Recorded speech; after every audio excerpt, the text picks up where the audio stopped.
NB रास्ता आमर कंदा छक ठारू विजयनगर पर्यंत भाया ओरासाही बागानटा देख जीव आई शिलान्यास उत्सव में आम पूर्वतन जिला परिषद अध्यक्ष द्विजवर राउत पूर्वतन पंचायत समिति चेयरमैन नरेश चंद्र माझी आमर वर्तमान पंचायत समिति अध्यक्षा मिनती सुतार जिला परिषद सभ्या गीतांजलि दास सरपंच भारती नायक एवं आमर प्रिंस राकेश नायक जिला परिषद मेंबर लंबोदर रास्ता हवा द्वारा ओरासाही ग्राम पंचायत कांडवाड़ी ग्राम पंचायत विजयनगर ग्राम पंचायत तथा निकटस्थ जो आमर नई सेपारे जो केन्द्रापड़ा जिलार डांगमाल तापर चरदिया पंचायत चांदवाली ब्लॉकर यही सब पंचायत लोक मैंने उपकृत हेबे 100 कोटी टंकार प्रकल्प माननीय विधायक को एथि आम कृतज्ञता जनाऊँ जे ये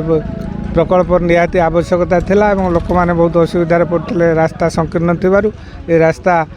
आज शिलान्यास हेबारु आमे ए अंचलवासी तरफ माननीय विधायक को कृतज्ञता जनाऊँ।